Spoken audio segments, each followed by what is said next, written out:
Adrian. So first off, I want to thank everyone for their time today. We know time is definitely valuable, and we appreciate you setting aside time to come hang out with us for a little while and check out what's new with One Software.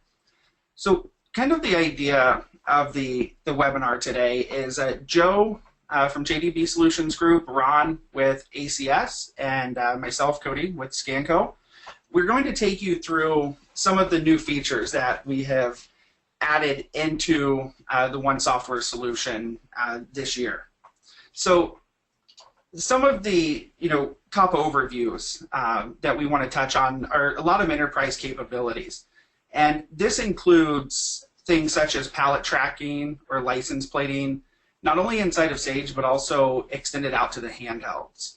We have pallet label printing, so you can track exactly what's on those pallets through a label. We have a lot of new dashboard capabilities, both on the warehouse and manufacturing side. We've enhanced the wave batch in Sage 100 and have implemented that across the handhelds as well. So those of you that are using the wave batch feature now can gain that efficiency on the handhelds through the warehouse automation side. Directed put away is a piece that we'll also be touching on that's going to allow you not only for a directed put away, but this is actually integrated back into the MultiPen location replenishment dashboard. So we have ways to replenish bin locations, do put-aways from receiving, from bill of material or work order completion locations, and have those users be guided with the handheld back into the stock locations for those products. We've also introduced on-the-water receiving. This is great for those larger distribution or manufacturing companies that are receiving containers from overseas. This allows you to actually go through and receive the product once it hits the water before it's at your warehouse.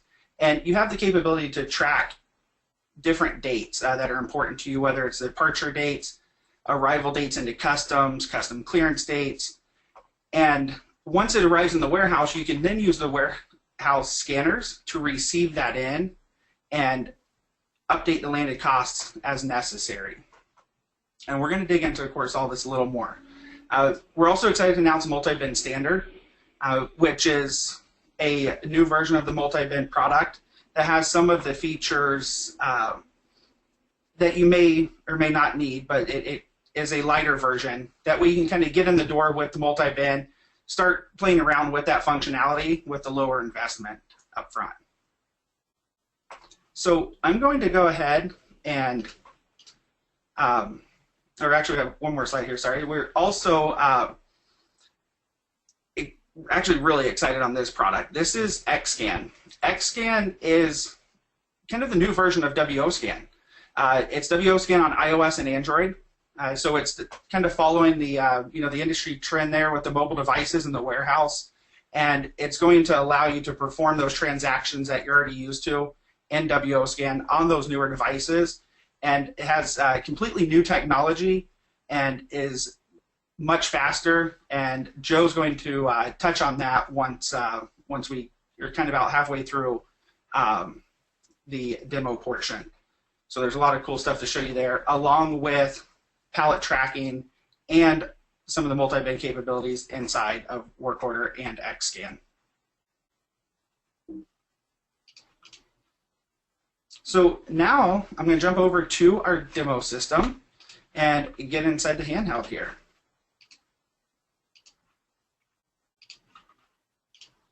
So we're going to go ahead and log into our handheld.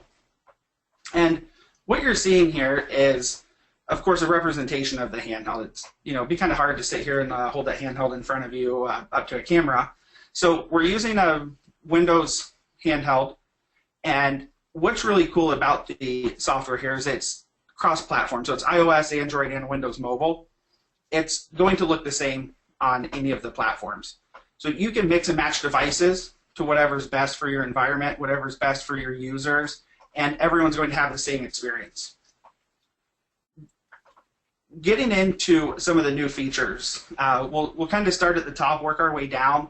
Item inquiry. Item inquiry has always been a kind of forgotten transaction on the handhelds. It's a simple way to go in and essentially check your inventory levels, find out where an item is. Now we've expanded that to not only have the item inquiry, but also pallets. So if you're doing any sort of pallet transactions, you can just walk up to a pallet, scan that pallet ID. It's going to show you all of the items that are in there.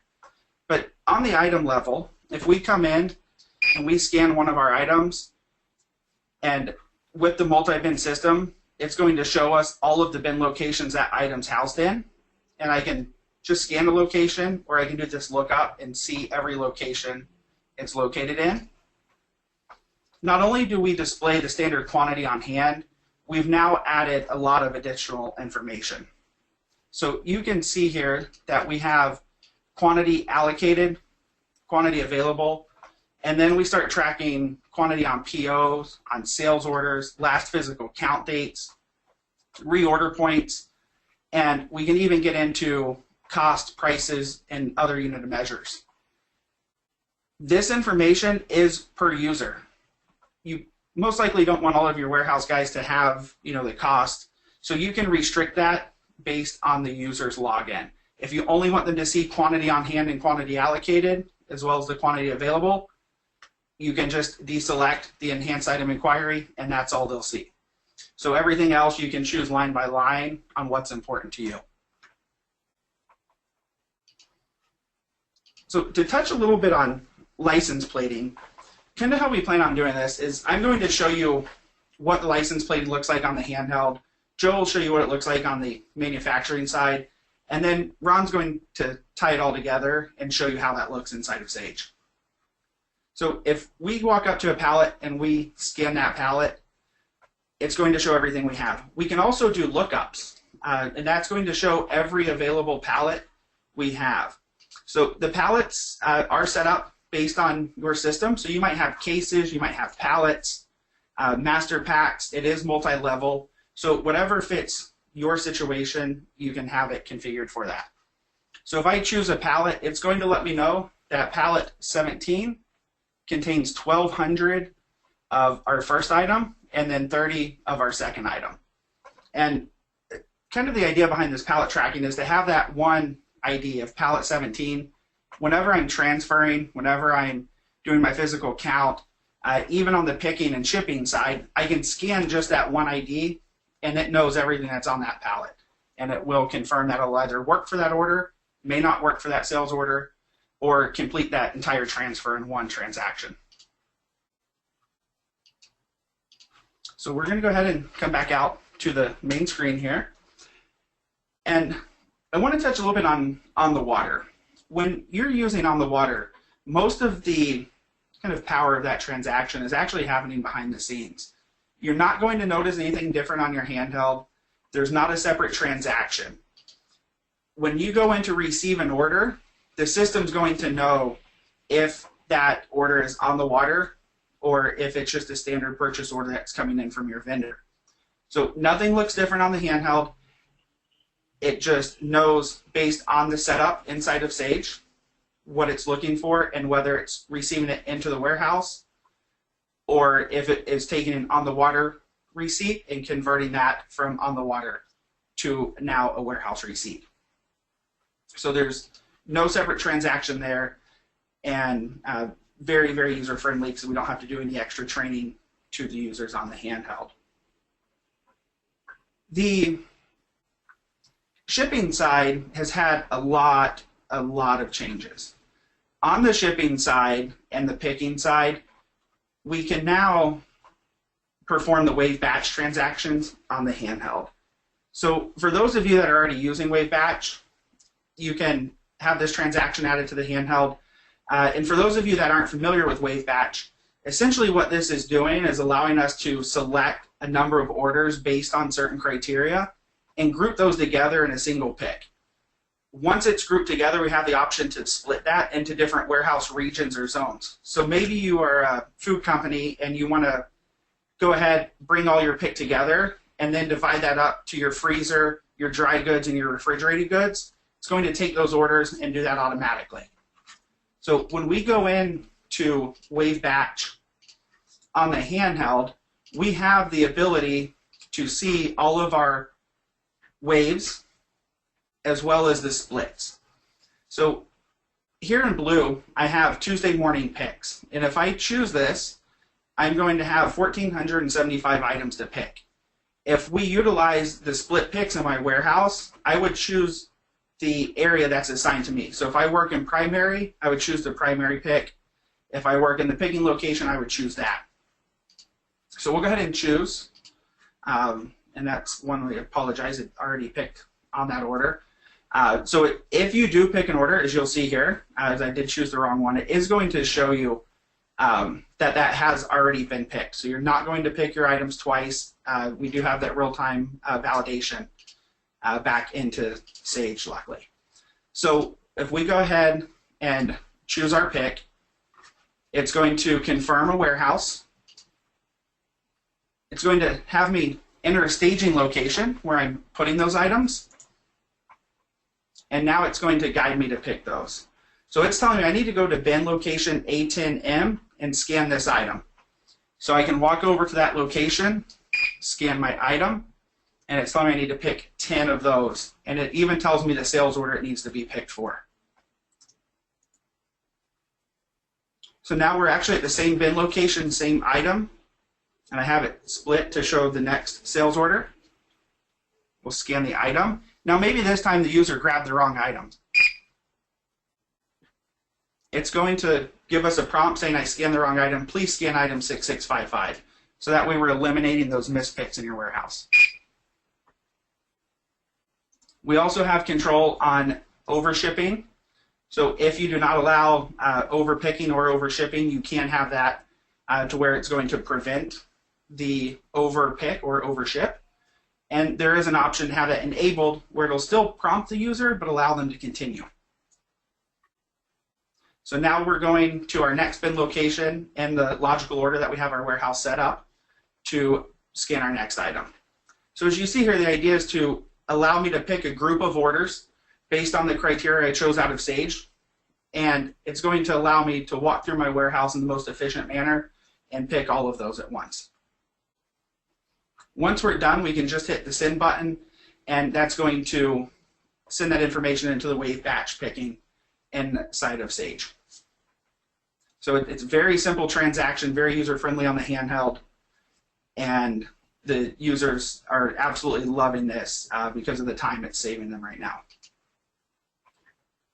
So to dive in a little more on the license plating, you'll hear a lot of people talk about license plating. You'll hear a lot of people talk about pallet tracking. It's essentially the same transaction. So when we go into our advanced transactions, you'll see a group dedicated to pallets. I can create a new pallet from scratch out on my warehouse floor by choosing new pallet. I can tell I am creating a pallet, and I can go ahead and hit next. So it gets my next pallet ID in the system, and then I tell it the location I'm putting that pallet in. So we have the warehouse, the bin location it's going to, and now I can just start scanning my items and adding the items to that pallet.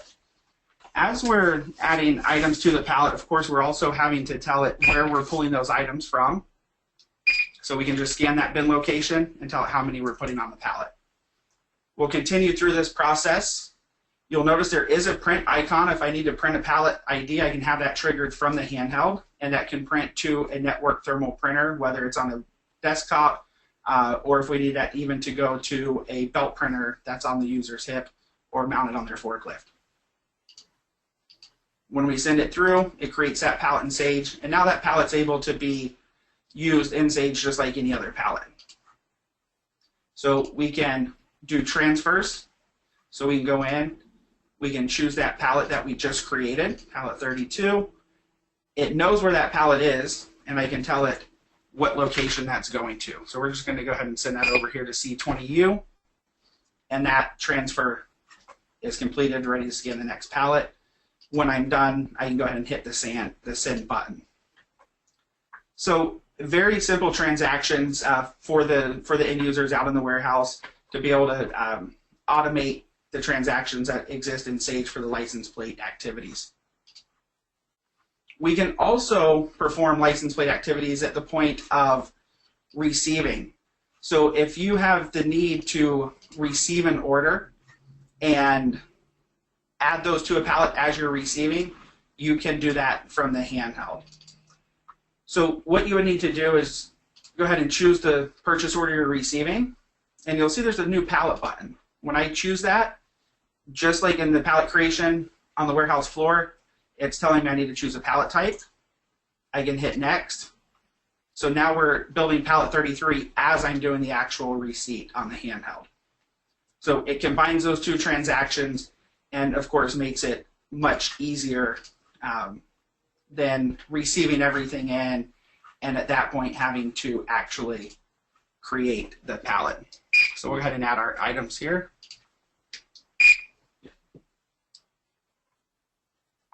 You'll notice on the receiving, we're automatically bringing everything into the receiving location. We have our items.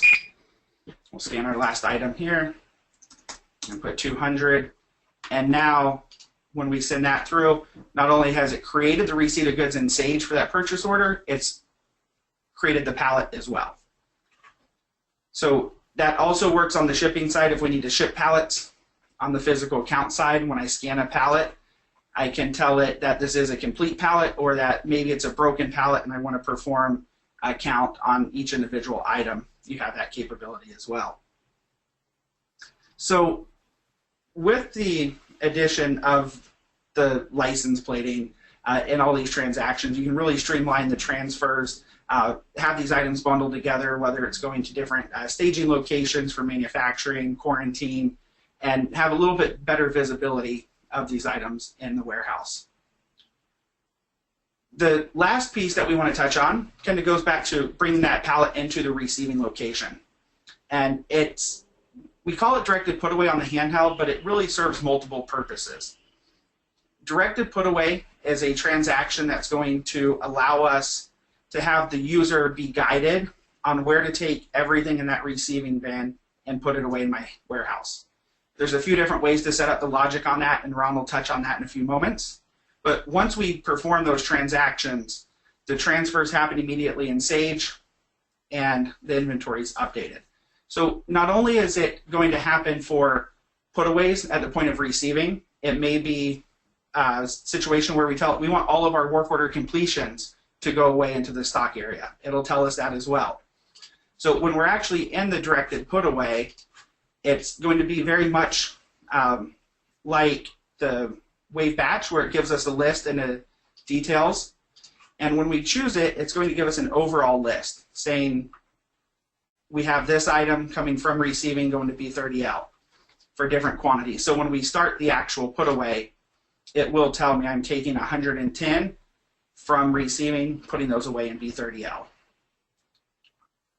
Now, there's also some new features that were just recently added that will automate your replenishments. So if you have overflow areas and then you have common pick areas, we can now, at the point that you're printing your pick sheets, it's triggering the automatic replenishment, and those will show up on the handheld. So if you have it set for every day, it'll show up with a directed put away with today's date, and that's all the replenishments that need to be made today, essentially to offset the picks for the pick sheets you printed.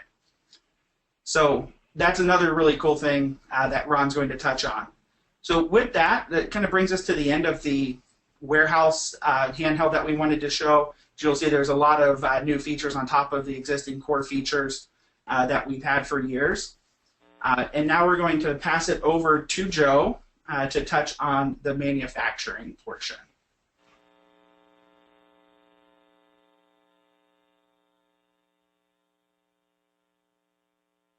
All right, you should have it now, Joe.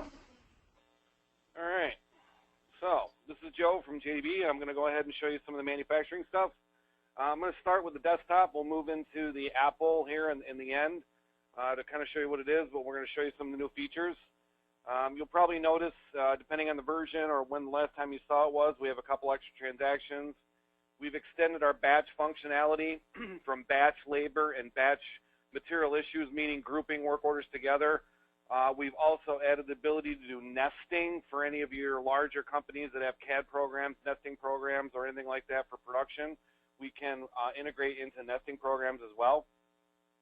We've increased the QC screens. We have about 7 free ones now that people can use if you want to capture QC information on the shop floor, as well as standard work order transaction and data collection, labor, material, or issues.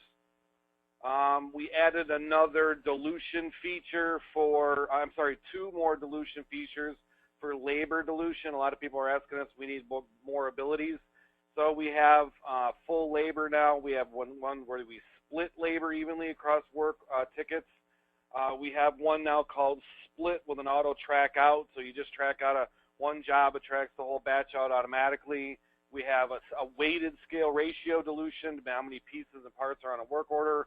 We have a primary work order dilution as well, where you track into one. Any other work order you track in on the day, it automatically subtracts from your primary. So again, adding a lot more dilution features to your labor tracking screen. We've enhanced the work order dashboards, the review screens some more to go ahead and make them a little bit more user-friendly, more sorting and filtering options so you can see what's going on, stuff like that. Shop floor monitoring screens are bigger, more fields, more customizable options for those as well. So we're showing you some of that kind of stuff. From a functionality standpoint, we've added the multi-bin and the pallet tracking to give some people ideas on what that means in manufacturing. A lot of people understand what it means in warehouse, but when it comes to manufacturing, where would a pallet or a bin location or something like that come into play? Well, if you're receiving inventory in on a pallet and you're staging those pallets into production, you have the ability to issue those pallets. So during a material issue transaction, you would go ahead and scan an item. You would pick the bin location. We show you the bin locations where material is available and stuff like that. Then what will happen is we can go into the pallet ID. So not only can we see what bin locations things are available, but what pallets are available for that product, okay? So we have the ability of selecting pallets and doing material issues accordingly. What's also kind of neat about this is we can issue pallets or product on pallets. You can issue a partial pallet, or you can issue the whole pallet into production. And when you're done, you can actually negative issue required quantities back. So let's say you issue a whole pallet of inventory to a floor, like a staging or like a material pick and stage, something to that effect. You issue it out. You also have the ability to negative issue a balance back. So that's kind of neat is then you have full control of pallet data, raw component goods going back and forth in inventory. And with a negative issue, we can even print a label going back. So you can tag that product going back in inventory. Tag the pallet ID, the bin location, the quantity, maybe even a new lot serial.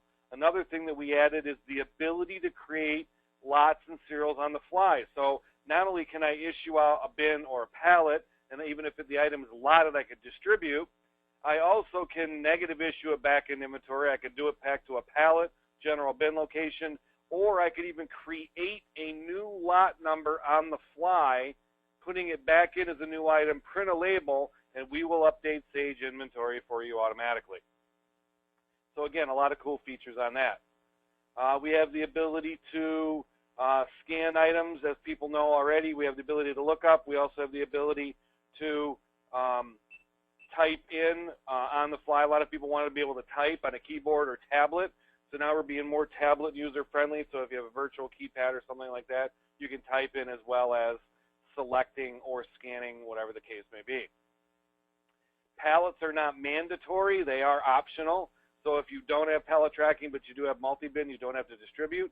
Not all your material has to be palleted or binned if necessary. As you guys know, you can have some material, it's by the item that you can turn this feature on and off. So even if you don't have material in a pallet, it's not like you're stopped dead in the water. You can go ahead and issue it out as well without the pallet. You'll also notice we added the ability to add document control. So you can reference documents during manufacturing if you want to as well. That's basically pretty much on inventory. Oh, I'm sorry, and we do have enhanced scrapping capabilities now too. We have the ability now to issue materials. We can compare budget to actual, and we can track scrap directly with a scrap checkbox for reporting purposes and it all goes back into Sage inventory into WIP.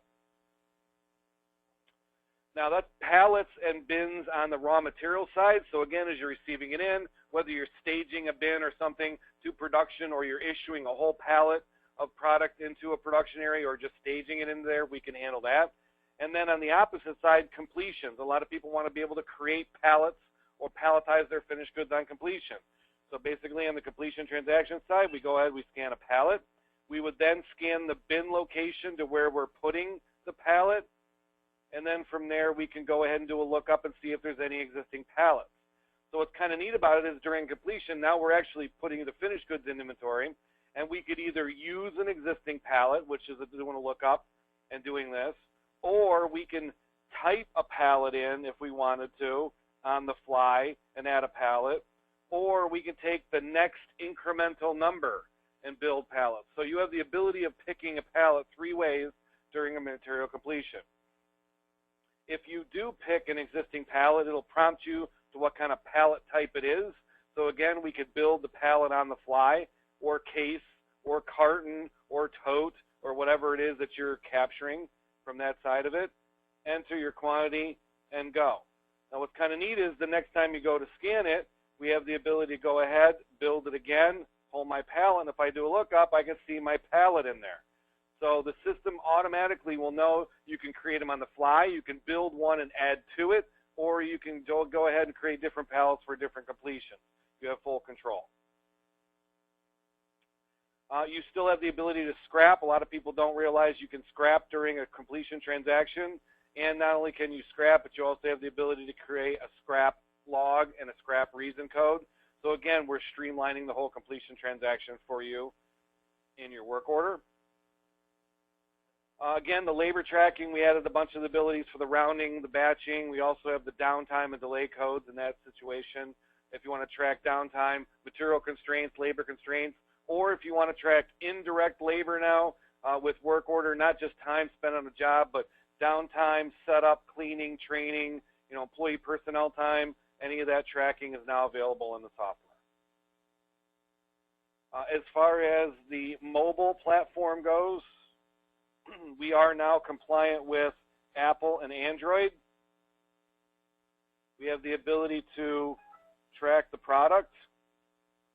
This is an actual Apple dashboard. I'm on a full-blown iPad. You can have scanning mechanisms. You can see we can do all the same transactions, whether you're on platform or not. The coolest thing about this new platform is everybody knows our desktops have the ability, they all communicate live. The mobile platform used to be where you'd have to hit the little green sync button. If you remember, old technology was you scan, scan, scan, hit a green sync button, right? The mobile device would send it down. The mobile devices didn't see what the other devices did. Well, that's all gone. This new platform technology, basically all the devices see each other. Even if the main platform or Sage goes down, the devices will still communicate with each other. They'll see what each other does and update your Sage and update work order on the fly. So the same transactions that you would normally see, material issues, labor entry, your production or completions, time card, right? All this stuff is now available. We make the screens user-friendly, virtual keyboard or not. You can see that we can do lookups, and it's pretty much as fast as any other device. I can do all the stuff that I want to do on a regular desktop, whether it's Apple, Android, bin location, see what's available, right? Same thing here and there, enter a quantity and hit accept, right? So those are your material issues. So it's fast, it's easy, it's neat, and most of all, it'll go on an iPad, iPhone, iPad mini. You can do a Pro, but I don't think anybody wants to carry that around, if anybody's seen one of those lately. Android, TC55s, Android tablets, Surface Pros, whatever you want, we can load it. That's an example of material issues, labor tracking, same thing. And again, we're trying to make this as user simple as possible with the transactions and how we do it. Production entries, again, doing a completions, the same feature set you'd see would be available anywhere. So again, I don't care the device, and we communicate. Now again, this platform is built right into work order scan. Everything we do on this platform is available immediately into the live dashboard, and all the rest of the devices will update itself. So if you pick up one iPod and you do a material issue and you go and pick up another one and you issue it, you'll see that you already issue it because they all communicate.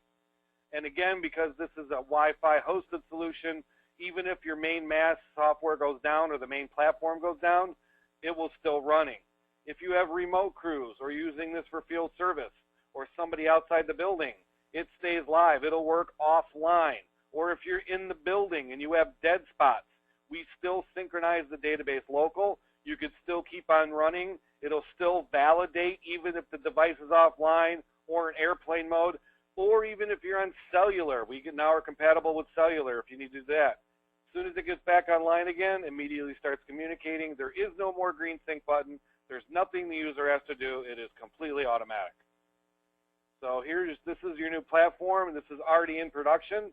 We can already take orders and launch it. If you want to, it's your call. So far, so good. I think that is it on my side. So I think I'm going to hand it over to Ron. All right. Thank you, Joe. I want to buy one. That was great. And Cody, too. That was wonderful also. Wow. Isn't technology great? We're just growing, growing, growing. And we're accountants, too. Okay. Well, thank you for coming. We appreciate it. And I'll try to keep it brief. I'm going to try to limit this to the new stuff, okay? And I just wanted to give us a little warmed up here on a few things so we know where we are. So I've got an item up here, and our infamous H252, and I just wanted to cover a few things, and they'll get right at it. So, of course, we're looking at our inventory by bin location. I'm on the multi-bin tab, and we see our regular fields in here for the location types, right, the region code, so that we know where our inventory is, which zones our inventory is. And then we have our pallet case ID. So we always have good visibility of our inventory. You know, we can easily see our inventory between the standard unit of measure, which I'm highlighting here, and of course, you know, by highlighting one of these with a pallet case ID, we can see our inventory in a given pallet. You know, the ID type is telling us, you know, the kind of package it is. For example, I'm using CON to represent a container and PAL to represent a pallets. And then on the left-hand side here, if I can redirect you over here a little bit, we have a summary of this inventory in the different, in this case, I'm looking at the inventory by location type, which represents, you know, pick, primary bin locations, staging locations, and then we can see the inventory in different packages and standard unit measures and so on and so forth. And then we have the option here to do it by region, and then I'll talk about the others if we have time here at the very end. And then, so what we can see here clearly in our pick area, we have a container, which might be a little strange, but we have a container sitting on our pick area, and that's the number. It's showing that we have 300 of this one inventory type in here, and then we have pallets under that, and then within each of the pallets, we can see the inventory under that. You can see under the staging location, we have pallets and the inventory in those given pallets. So we're always trying to give you good visibility of your inventory. It's right within your regular Sage screens. You'll see here in a minute in sales order entry, you can look up inventory available and so on. And then I just want to touch on this red section here where it says restricted from sales order. As a reminder, we call these pick restrictions. Pick restrictions, you can do it in a couple ways. One is in the bin location itself. You can set options to say, hey, this is restricted. Maybe a good example of this would be for quality control, and this is saying this is restricted from sales order. This other one here is inventory restricted for a certain customer. I'm going to go over it so you can see it here in red. And that's because I reserved that inventory for this given customer. Now that limits users' ability to get at this inventory for different customer numbers, and in this case where it says restricted from sales orders, I'm restricted users from getting at this inventory, period. Now, as a reminder, in in role maintenance and security, you can you can tell which users can have overriding capability to both see this inventory in sales order entry, invoice data entry, most anywhere. So to see the inventory and to pick that inventory. So you have security based. So you can grant yourself full rights. There's no restriction when you're trying to select the item that's been restricted. Then it will provide a prompt. But for the others, either once again you can limit their ability from seeing the inventory or picking that inventory. Okay. So what's new? So if I go over the main tab, we have new summary totals for everything, and we are adding no overhead to the system. It's not like the old days where you're trying to calculate things here on the screen. We're keeping track of it real time as you process through the system, zero overhead. So anyway, the new things here is non-sellable column, and I'll talk about that here in a second. Quantity allocated, that's the total hard quantity allocated by MultiPen. So I switched over here. We have 140 that's hard allocated.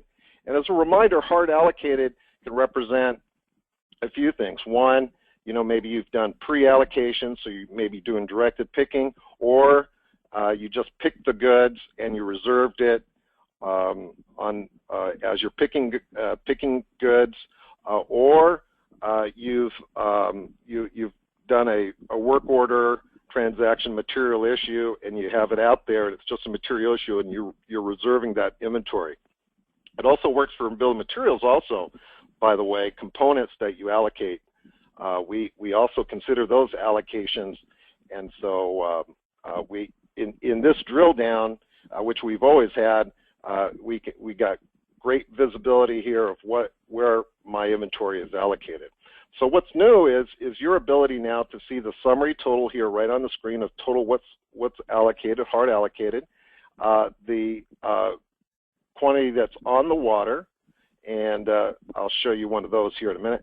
And then the non-sellable, once again, what I'll do is I'll pull up a bin location, and in bin location maintenance here, this is my quality bin location. I'll go to the setup, and these are my pick restrictions. So pick by the way, what's considered non-sellable, and you can always rename it if you don't like the word non-sellable. It could be quantity, reserved, or you may treat in the system different ways. But anyway, in my case, I've got this disallow selection in sales order. Disallow selection in manufacturing is also considered in this column of non-sellable. And also, if you ever use the hold feature, and I'll go over here, and I can't put that inventory on hold. This inventory is on hold here, as you can see here. As a reminder, if you have rights and security to give yourself rights to put goods on hold and release them, you can too.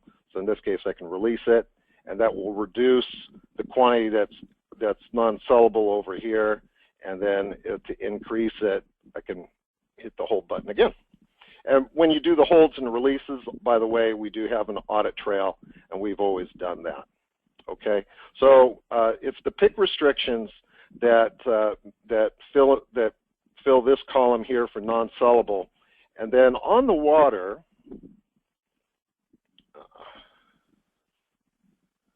I have some Chinese cookies that are on the water that I purchased, and I have some Chinese food that I bought on the water. It's going to take a little while to get to me, probably bad. And in my case here, you can see that what we're trying to do is give you good visibility as you're looking up inventory. You clearly can see that this is inventory that's on the water, estimated to be received 7/7/2016. In my case, it's in a container. Now with license plate, we make use of this checkbox is summarized or detailed. Now I can see that there's two different lot numbers in here. If you know, when we go asterisk ...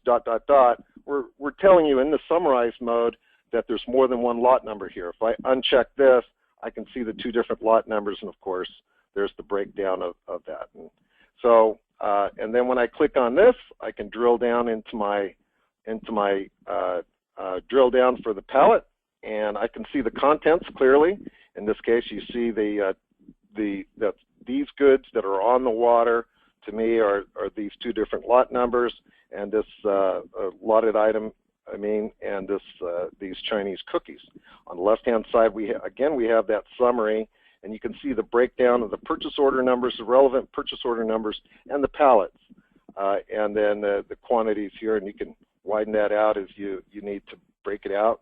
And if you didn't know, this is all good with the pallet tag printing. In this case, I'm previewing this container, and then if you didn't know too, we always try to give you a breakdown. We call it map. So in this case, on the top level, we'll call this a multi-level nested license plate. And so on the top level, we have the container, and then under that we have 2 or 3 pallets, and then this is the map of the pallets. If we had more containers, let's say we had a box or what have you under the pallet, then you would see a slash mapping of that. We'd always try to give you the breakdown of that if you like that on your pallet tags. Okay, so there's that. And then if I were to go into sales order entry, visibility for this same inventory, let's see, if I were to go in here, so right in sales order entry, and of course, any of the drill downs or where you're doing a distribution, you can clearly see all the inventory. And then, so in this case, you can see that I have these cookies that are on this given pallet, estimated receipt date and the quantity. So it's a nice, the distribution screens, all the distribution screens are uniform with with everything else you do in Sage. And you already know how to use it then. Okay, so there was the Chinese cookies and Chinese food, and showing you that in sales order entry. By the way, with On the Water solution, you can choose to give users rights to do a pre-allocation while the goods are on the water. Okay, so let me show you real quick on the water here on how you might do one. I have an open PO right here, and really it doesn't take anything new to create the entry here. So I'll select a vendor. Now in the vendor, just in vendor maintenance, we have a new option for the estimated receipt time, and then we default that date down here. And of course, for that vendor, we designate that as on the water also. I can select my item, quantity here, and then over on the totals panel, I can override the calculated estimated receipt dates. And the benefit of this is so that, as you just saw, is when I'm looking up inventory, I have I'm providing users in the system a good idea of when the goods are going to be come in. You can override these dates and so on. And here you're given the options of whether or not you want to allow users to pre-book inventory and so on. That's just entering a given PO, and it's just normal. I didn't do anything different. And then to do a receipt of goods for a PO that's on the water, I can create. It's all about simplicity here, right? And then so I'm going to select this PO here, and this is the same PO that we were looking at earlier here, where the goods are on the water. Okay, so they're on the water, and so this is the only thing that makes a difference of whether or not a PO is on the water or you received it in the warehouse. So all your normal purchase orders and vendors, they'll obviously come in through receipt in the warehouse, but when you're initiating a new PO that's receipt in the receipt on the water, then what will happen is it will pick up on that from the purchase order. In fact, what we're really good about is receiving POs on the water and doing advanced ship notices. So if you ever if your customers receive on the water documents from your vendors, you can import that information in and fully receive your goods into into the system. So for example, I selected this PO. Now I'm receiving in the warehouse. It knows it was already received on the water, so I'm going to receive it in the warehouse, and it's defaulted all this information. It's coming in. In my case, I have 2 different pallets on this given line, and these items and so on going into receiving. By the way, you can choose to, actually I'll save it for when we get in options, but you can choose to break it out into, you can receive the goods into a container or not. So maybe you received the goods on the water and it went into a container, but when you actually get in the warehouse, it can automatically take it out from the container. So with your handheld, you'll scan the goods and it will automatically take care of the guts in the system of whether or not you're going to retain the container or not. But anyway, the rest of it is just receive the goods in. When you do the, before I do that, let me do one more thing. What we're really good about too is cost control too. So even though I received it in the warehouse and, received it on the water and I applied overhead costs, I have every opportunity to supersede those costs with new actual costs. So I can estimate it when the goods go on the water, when the goods get in the warehouse. I can supersede that with all new costs. In my case, landed costs for my actual freight, I'm putting that in here. And of course, I can override any of the cost factors here also. And we provide a full breakdown of what happens to your costs on the receipt of goods register. So as I'm going in the register here, you can see, and if you can maybe see if it's not too small here, you can see the breakdown of the old cost versus the new. So the old cost coming out is the original landed cost of $160 for freight that's coming out, and the new landed cost of $800 coming in. So we back out all the old costs and bring in the new costs, and you can go through it and all the lot numbers and so on and pallets and so on. As I update, we automatically, if you choose to, you can manage your general ledger too with the inventory that's on the water. In my case, I'll show you where you set this in options, but in my case, I have that set, and so you can see that I'm increasing inventory here, my regular inventory account, GL account for $7,300. I'm backing out the goods that went on the water previously, and it's washing my purchases clearing, and it's recognizing here my new freight, the actual freight of $800 versus the previous incurred or estimated amount of $160. Okay, so full audit trail on that, and this gives you the power now to recognize the actual cost for your inventory. Okay, a little bit here, and we'll get there to an end here, and just close out. I just want to show you some of the new options here, which you want to see how we take our inventory here. You can see that, as a reminder, we have the new columns for non-sellable, allocated, and goods on the water. Well, it's nice that we're keeping track of those figures for you so you can see all that, but what we're also doing is we made that possible so you can run an inventory trial balance, a regular Sage inventory trial balance, and so that you can see, so you can audit the amount of goods that are on the water. In fact, if I could show you real quick here, if I go into the inventory trial balance, we provide a new prompt here in order to select inventory on the water, yes, no, or only. If I select only, I'm going to get an inventory trial balance as of a certain date, and if I say yes, it's going to be all-inclusive. If I say no, don't give me the goods that are on the water, then it will show it only my inventory that I have that's been received in the warehouse, pardon me.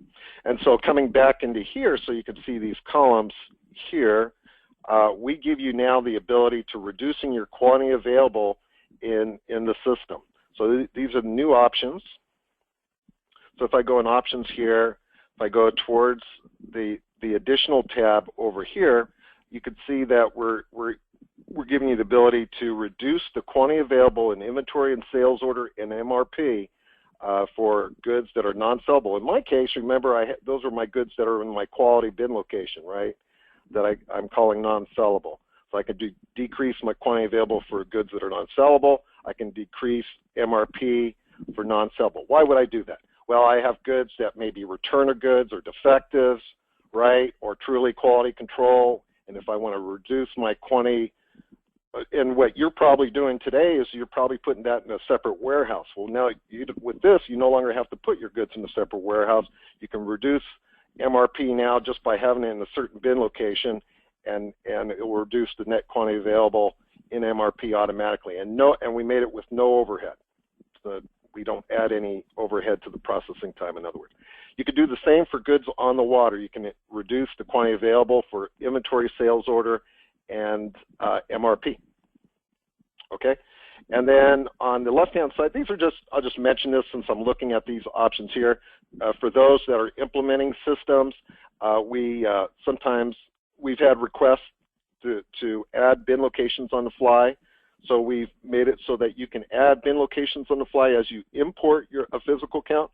You can do the same with pallet case IDs and for regular transactions like receipt of goods. So let's say you're doing advance ship notice and you're receiving containers and pallets and you want to import those in. Well, you don't have to pre-make those. You can just import those in and we'll create those for you. Just some of the options here that we're looking at here. This is the GL account by putting this GL account in here, that will make it so that when I'm doing a receipt on the water, that it will use that GL account.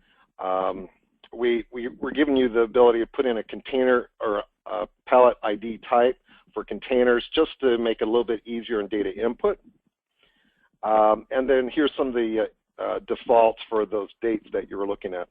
Over here on license plate, we're giving you now the ability to put up to 20 characters for your license plate, and this makes it easier for your SS, or it'll make it possible so you can track the actual SSCC code.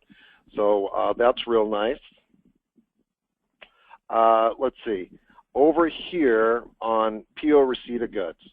So receipt of goods, actually let me say this, PO receipt of goods and for manufacturing for finished goods, and I'll just sort of flash it back and forth. Here's the option here, and so this gives you the ability now to auto allocate your inventory to back orders and open sales orders as you produce goods. And so that's for manufacturing as you produce goods, and then for receipt of goods, it will do it. It will auto-allocate goods during receipt of goods, of course. And so, and then we're giving you the ability to print pick sheets on the fly. So we're going to hard allocate the inventory for you as you produce them or as you receive them, and we can print the pick sheets for you. You can use this option here for prompts will prompt you to select a printer. If you don't want to select a printer, you can so let's say you have automatic update through receipt of goods using the handheld. It can auto assign the printer also automatically for you. But anyway, for manufacturing for finished goods, we have that, and here's for PO receipt of goods also. Just a little point on what we're saying here with these options.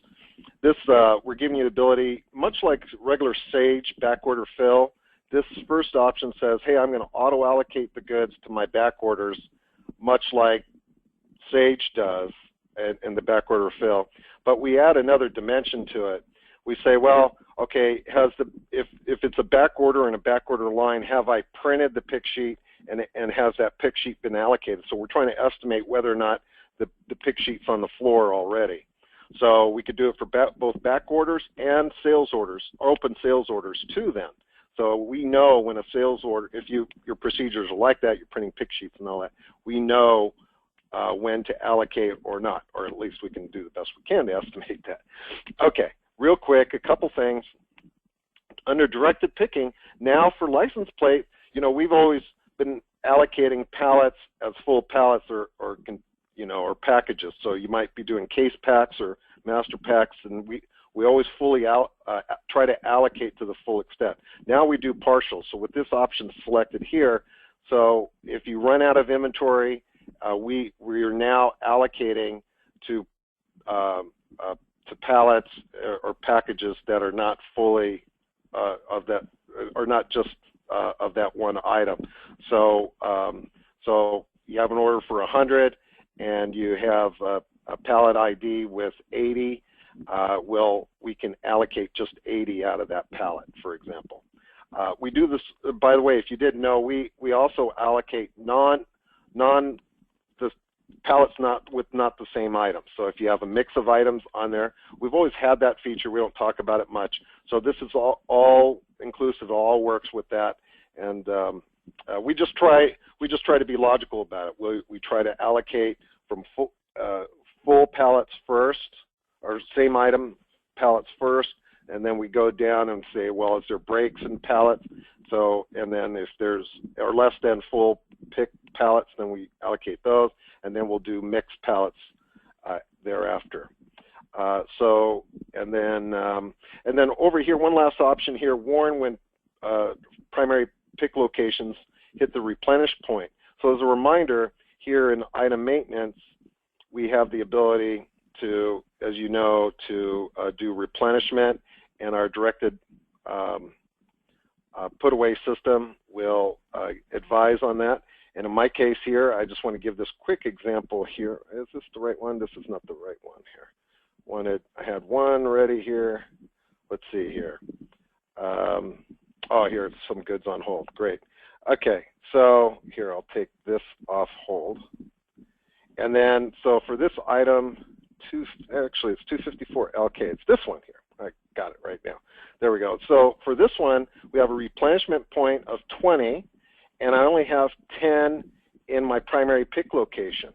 So, so to give you an example of how this would work here is if I were to pull up a sales order. So on my given sales order, I have an order for 50.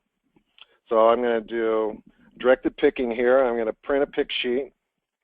And in my case here, it's going to allocate 10 from the primary pick location, and now it's going to pull 40 more from E30M, this other location. So that was E30M here. So if I refresh this, so now you can see I have no quantity available, and so now I need a warning to replenish this.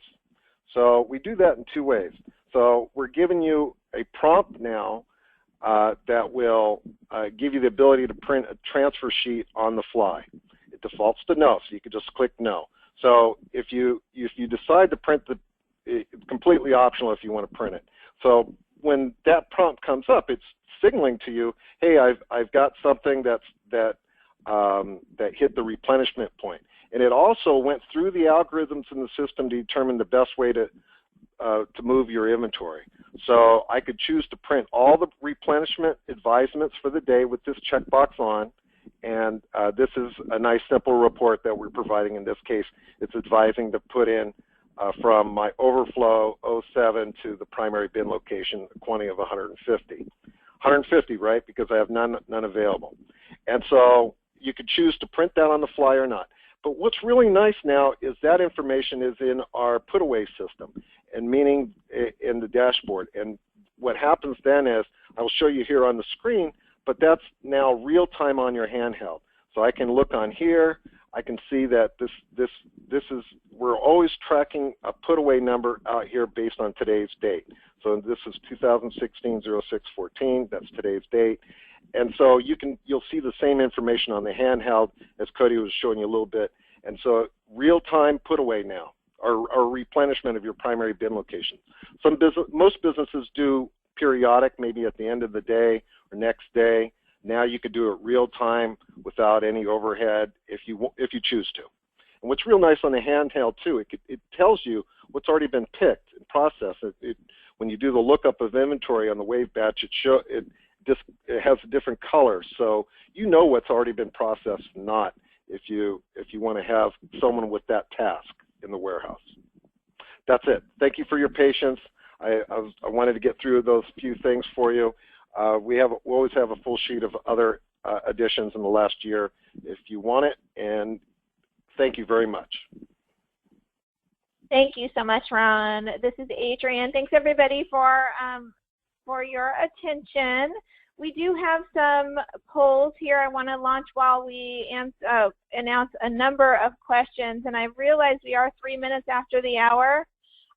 There's some amazing functionality that all three of you guys shared with us. And it looks like there's, comprehensive functionality. So I'm going to go ahead and launch the poll. We just have one poll here. If I could ask the audience to answer this poll. Are you interested in learning more about any of the following? Click all that apply. So you can answer all of these or one of these. So please select any of these that apply. We have several questions. Do you have a plan to release your PowerPoint presentation? And Cody, if you like, I can include that in the follow-up email I send to everybody if you're comfortable sending the PowerPoint presentation. Absolutely, that'll be no problem. Okay, perfect. I'm also going to send the recording so everyone will be able to follow along the PowerPoint with the recording as well. And then Ron, that was the same question that you had. Thank you, Ron and Mike, for those questions. What is the difference between light multi-bin versus regular multi-bin? And this is for a Sage 100 user. And thank you again, Ron, for this question. And yes, that's and for you, Ron. Yes, Ron's, lots of Ron. The light version we sometimes call the standard version is, as opposed to the premium version, does not have does not have directed picking and directed put away. So the ability to auto allocate inventory in my example, to do pick sheets and you can do that in many other places, and directed put away. And we have another question from Ron. When you talk about pallets, are you talking about pallets within the bin? Yes. Okay. Yeah, you can have any number of pallets within a bin.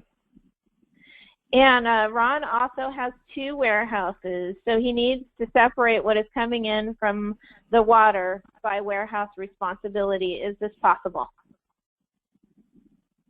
I didn't understand the question. Looks like Ron has two warehouses, so he needs to separate what is coming in from on the water by warehouse responsibility. Oh, okay. So, you can continue to do that, and you continue to have a separate warehouse for goods that are on the water. No problem. We're giving you the power now to have the same warehouse for goods on the water. And Ron also has one warehouse remote. So he's wondering the band needed for the software. He's connecting to and from Sage 100, or how is the topology or maybe topography work in regards to a remote location? Okay, that sounds like it might be more on the handheld side. So what's really awesome, and it wasn't really one of the features we were touching on in this webinar, but we'll go ahead and jump into it, is the fact that the software does work offline. So we have a native application that does allow offline use, but typically most of our customers are still running that real time, and all it requires is internet connectivity, whether it's Wi-Fi or cellular. So as long as we have the connectivity at that warehouse, it'll communicate in real time back to your Sage server, no matter if it's hosted at a different location or in the cloud. And then Ron has an additional question here. He says, it's not efficient, but we currently pick by order. How or what are your suggestions in making this work with your software? You can improve, and we didn't talk about it today, and I apologize, I ran out of time, but Cody did talk about wave batch picking, and we call it wave batch picking. That gives you the ability to group any number of orders, and you can have it automatic if you want, and so you can have picking for any number of orders, and so you can be more efficient. And then as you pick, you'll stage the goods, and then from the staging location you can package and break it out by order. And Ron has another question. Thank you, Ron. Work order, is this with the Sage 100 work order product, or is work order an addition? I'm confused. No, it's with Sage's work order module. So this is an add-on to work order scan and work order in Sage 100, yes. And Ron has another question. We help in understanding the multi-pieces that are being discussed and how they rely on each other and so forth. So I think he's asking, will you help us understand? Yes, and Ron will be following up with you to make sure you understand each of the pieces and how they leverage one another in a follow-up call. What is, we need, oh, yeah, okay, so what do we get with the standard ScanCo system warehouse module? So ScanCo Warehouse is going to include all of your core inventory transactions. That's going to include item inquiry. It's going to include receiving, inventory issues, inventory receipts, physical count transfers, as well as shipping data entry and invoice data entry. And what is the difference between multi-bin premium and multi-bin light? I'm sorry, was that the cost difference? I apologize. It's the difference. So like what functionality do you get with the premium edition? Oh. And then as opposed to with the light edition? Directed picking and directed put away. That differentiates premium from the standard. And, Okay. and the directed picking, meaning that the system will calculate the best goods to pick and the best way to pick them, and the directed put away does the opposite. The best place to put your goods away will provide advisements where to put your goods away, and so on. And Brian, thank you for your question.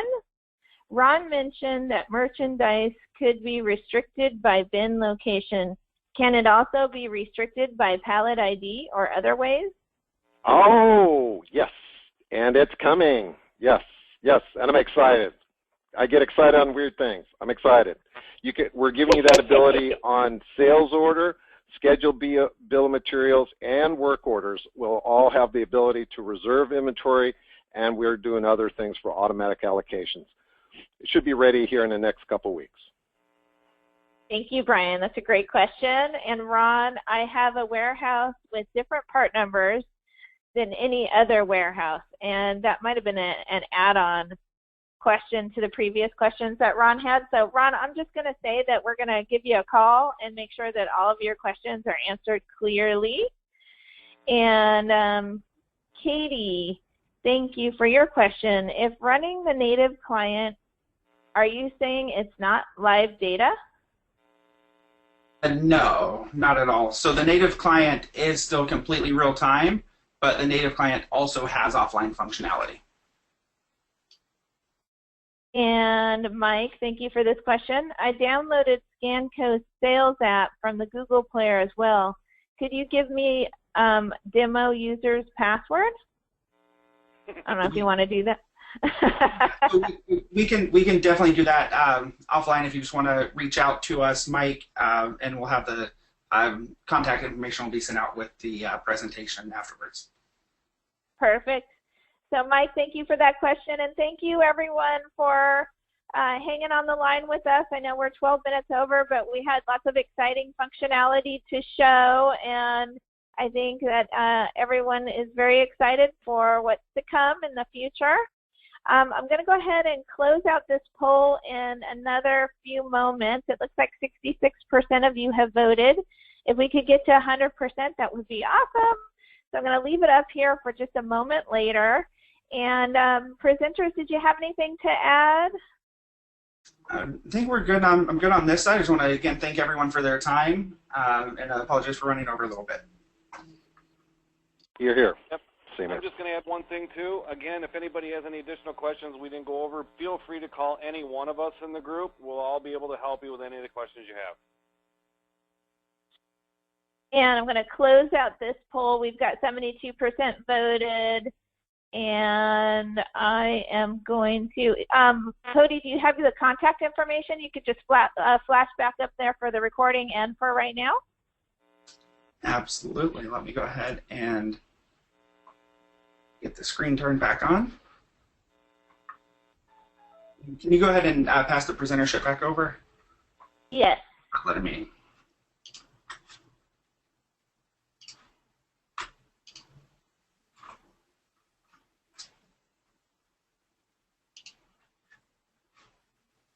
Okay. And there you go. So we will definitely be back in touch with everyone. I will send an email coming from Adrian at erpvar.com later on today with the recording and the PowerPoint and the contact information of each of the presenters. And I really appreciate all three of you. Fantastic presentation today. And everybody enjoy the rest of your week. Thank you so much again for joining us. Thanks, Adrian. Thank you. My pleasure. Take care. Bye-bye.